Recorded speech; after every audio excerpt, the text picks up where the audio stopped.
Jak co roku propozycja dla najmłodszych. Całuśne zajączki i błękitne pisanki, taki komplecik.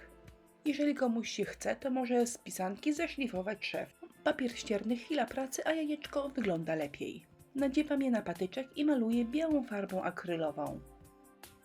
A to jest doniczka z ryżem. Wbijam do niej jajka i stoją tak długo, aż wyschną. W tym czasie mogę przygotować do przyklejenia moje całuśne zajączki. Są przesympatyczne, zobaczcie zresztą z bliska. Serwetkę rozwarstwiam, a zajączka mogę wyciąć nożyczkami, ale mogę też go obrysować pędzelkiem z wodą.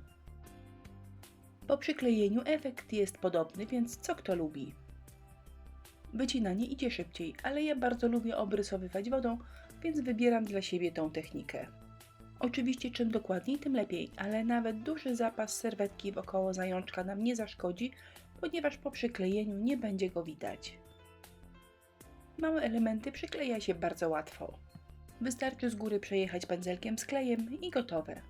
Ja od razu na jajko przyklejam 2 albo 3 zajączki, ale jeżeli kleją dzieci, to warto przylepić jednego zajączka, odczekać aż klej wyschnie i przylepić dopiero następnego. Może potrwa to dłużej, ale przecież nie chodzi o to, żeby wszystko zrobić w 5 minut. A moje przyklejone zajączki prezentują się tak. A teraz kilka pomysłów na ozdobienie wolnej przestrzeni między zajączkami.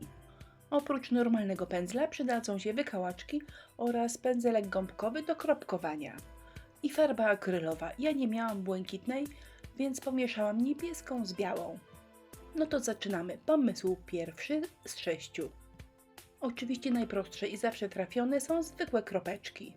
Kropeczki robi się łatwiej i ładniej, gdy farbę delikatnie rozcieńczymy wodą. Drugi pomysł to maleńkie serduszka. Do zrobienia tego wzoru przyda się zarówno tępa, jak i ostra część wykałaczki. Ale skoro jest to propozycja dla dzieci, więc nic trudnego. Kropeczki wystarczy na dole połączyć i w ten czarodziejski sposób otrzymujemy urocze serduszko. Z serduszkami jak z kropeczkami, czyli czym więcej, tym lepiej. A serduszkowe jajeczko prezentuje się tak. W kolejnym wzorze użyję pędzelka gąbkowego o średnicy 7 mm. Zrobiłam szlaczek tym pędzelkiem, a następnie, jakby ozdoby było mało, dołożyłam jeszcze kropeczki. Bo jak wiadomo, kropeczki zawsze wyglądają dobrze. Jajeczko prezentuje się tak, a jeżeli macie ochotę, to jeszcze w środek niebieskich kółeczek można dać białe kropeczki. Wydaje mi się, że to całkiem fajnie wygląda, zresztą zobaczcie sami. Czwarta i piąta propozycja wymaga użycia wszystkich zaplanowanych narzędzi.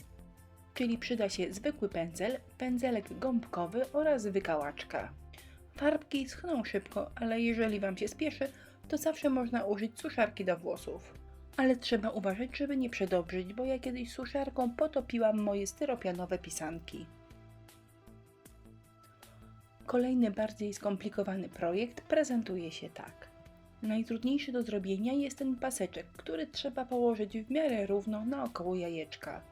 A gdy jest już gotowy, to już tylko kropeczki. Najpierw duże, a potem malutkie.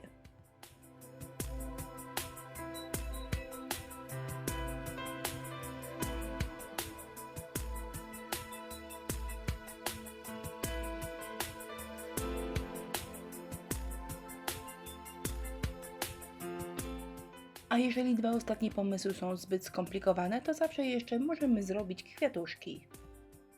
Pędzle wyrzucamy w kąt i jedziemy całą wykałaczką. A kwiatuszki wyglądają najbardziej uroczo, gdy dorobimy im środki w jakimś innym fajnym, wesołym kolorze. Na przykład żółtym, bo akurat żółty pasuje do mojego zajączka. Nasze pisanki wyglądają piękniej, gdy dołożymy im kokardki. Ja po prostu kokardki przypinam szpileczką i świetnie się trzymają. A jak ma być coś bardzo eleganckiego, to można dodać biżuteryjne zakończenie do jajeczek. Skończone, a zajączkowe jajeczka prezentują się tak. Dzisiejsze pisanki to nic odkrywczego, ale zajączki na serwetce były urocze i po prostu musiałam z nimi coś zrobić. Jak zwykle produkty użyte w filmie możecie znaleźć w naszym sklepie. A linki do produktów są umieszczone w opisie tego filmu. Dziękuję wszystkim za uwagę i życzę wesołych świąt.